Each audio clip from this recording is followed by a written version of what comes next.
can pass it. Hey guys, this is Tim. He's our neighbor. He's been a mushroom farmer and a couple other different things, but he's got a new secret he would like to show you guys. Now tell us the name of it, Tim. Well, we're Mushroom Hill Worm Ranch. And why is it a ranch but not a farm? We're a ranch because we keep them corralled and fed. We don't plant them and water them. So come on down this way and I'll show you what I got going on. That's a matter of fact, I mean, if whenever you guys get an extra load of bark, we'll take another one. We've let that rot for a couple years now, and that's what worms like. So when it gets all rotted down and mushroom fungi and mycelium, all that mess is in there. And then next to it, obviously with the green grass growing out of it, that's a manure pile. Real exciting. But that's from sheep from a different farm than the llamas over here. So what we start out with is a refrigerator on the way. This used to be the mushroom house, but I've wrapped it in metal and turned it into a building now. At least if nothing else works, the property value went up a couple bucks because I made a building out of it instead of just a skeleton with a scary looking plastic wrap on it. It's all shredded. So we get the refrigerators before they go to the landfill, and I strip all the doors. Now up until a couple of days ago, there was a mountain right there of just parts and doors and all kinds of stuff. But we had a container come in and we filled it up, took it out of here. So what you do, you get all these refrigerators up on their backs, and we make worm beds out of it. And we put the worm food, which is mostly manure, but we also put vegetables and coffee grounds, ground up leaves, old rotted, shredded bark's a good filler for bedding anyways, because that way in the bedding, they live and eat the same place, So how long have these been here? So what we do is we'll get it filled up, and then we'll put these in here, and it usually takes two to 3 months. Now you can see in there, there's big chunks of stuff like that, and this and that. So it all rots down, and then after you get used to looking at it for a while, you can tell by the calendar it's been 2 months, and it doesn't look like what I put in there.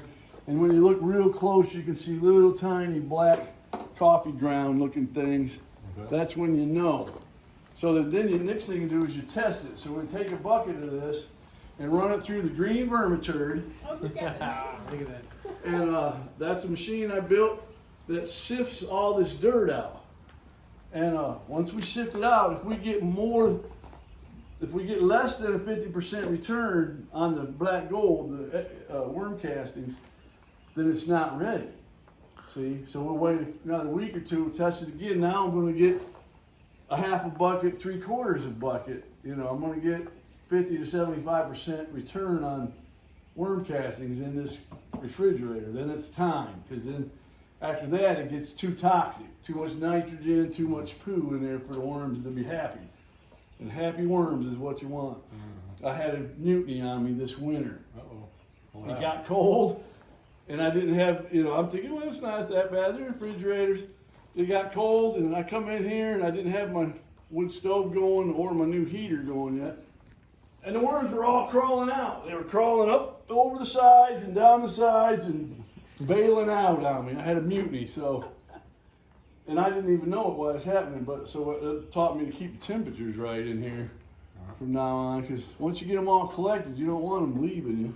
Now what's this tube? Is that for air? That's air. See, these aren't refrigerators built solid all the way through. What we do is we build it up off the bottom. I don't think I have one half built here. Well, you can see that empty one over there. I got one that after a while they get shredded. See this one? See, it's shredded, but underneath there, you look underneath there, see, we built it up off the bottom.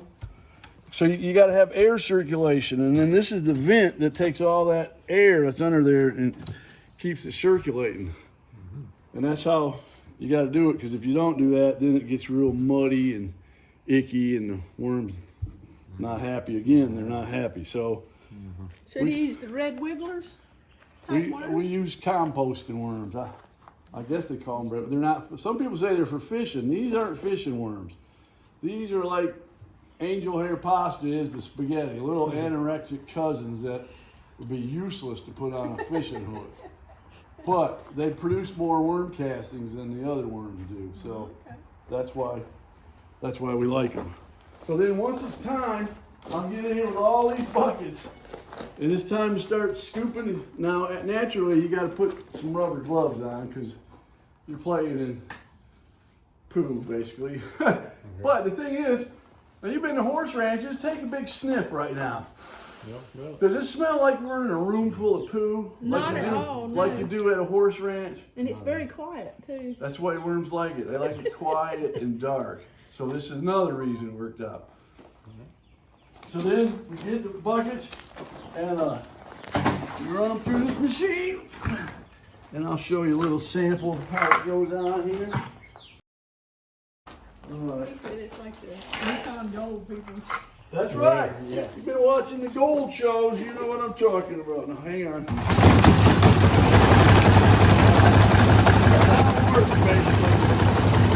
Right now, I got the adjustment. It's going way too fast, see? And I've been so busy with all these shows and out of town, I hadn't had to fix it. Watch. I usually get that thing clamped down real good, and then it'll run for quite a while. So you pour it in the top like that, and it falls one side, down the other. Everything is trash on this side. A lot of times the worms go that way too. This side's called the seconds because it comes through the second screen, and there's a lot of worm eggs and larvae in it. So we always take and return that back to the worm beds for future. So you don't return to the outside bucket? Depends on how many worms I think might be in there. Oh, okay. A lot of times it's a lot quicker. If you don't have all that big trash in there, it's a lot easier to, if you get it down where you just pour it in there. To do it the next time. You think it's going to rot down the next time, but I tried that and it doesn't. So what I do is I pile it in that pile right over there, you see outside. And I still get the benefit of worms because they're going to be in there. And they'll eat that down eventually, and it'll just be a pile of black gold. And we'll run it through the sifter and put it in a bag. And then we'll put it in a bag like this. This is a 20-pound bag when I put my stickers and stuff on it, and it sells for $35. Okay. A 10-pound bag's $20, and a 2-pound bag's $6. And we have some very good specials on worm tea today, since it's Mother's Day. Worm tea. Oh yeah. If you visit the worm farm, you get a free bag of tea. Yeah, if you guys don't know anything about worm castings, they're the #1 organic fertilizer in the world. It's odorless, obviously, otherwise she wouldn't be. Oh yeah. There's no It's smell. odorless. It's a soil conditioner. It's a fertilizer. It also repels insects. A lot of people get aphids on their tomatoes in the summer, brown mites on their flowers or something. When you make this into a tea and then pour it on your plants and get it, you know, some people want to spray it and some people want to pour it. As long as the liquid tea gets on the plant foliage and flowers and stuff, it acts like an insect repellent and all the bugs leave. The nice thing is you can eat your vegetables the next day. If you put Ortho 777 on it, you got to wait for a week because that's how my dad did it when I was a kid. But nowadays with organic stuff, you put that on, you could eat it 5 minutes later if you wanted to. It packs, but it's not sticky. Like, look, it'll just be completely off my hand. Some people thought it was going to be like fish eggs. You know, she didn't want to touch it till I showed it to her. It's like coffee grounds. Yeah, it's just a lot like coffee ground.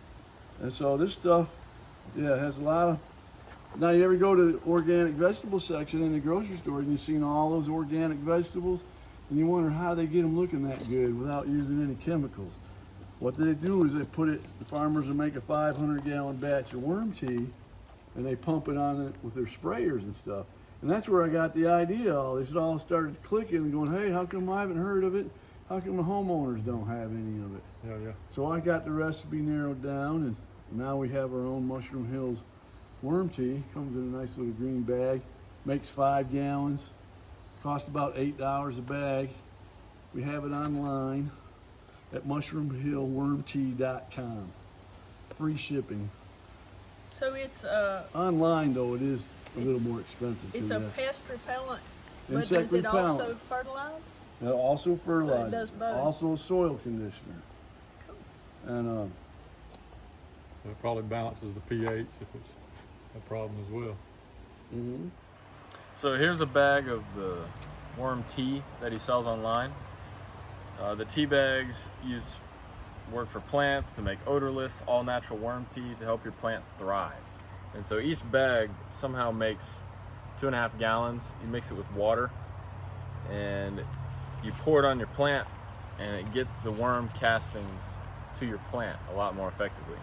And so he sells these on a website. It's www.mushroomhillswormtea.com, and we'll put a link in the description to it. But here's the tea bag. There's 2 of them in a bag, and they make 2.5 gallons each. So that's it for this video. You can leave a comment if you want to get in contact with this guy. We can give you his contact info if you're interested in purchasing. And we'll also leave his phone number in the description so you can come and talk to him. So, see you in the next one.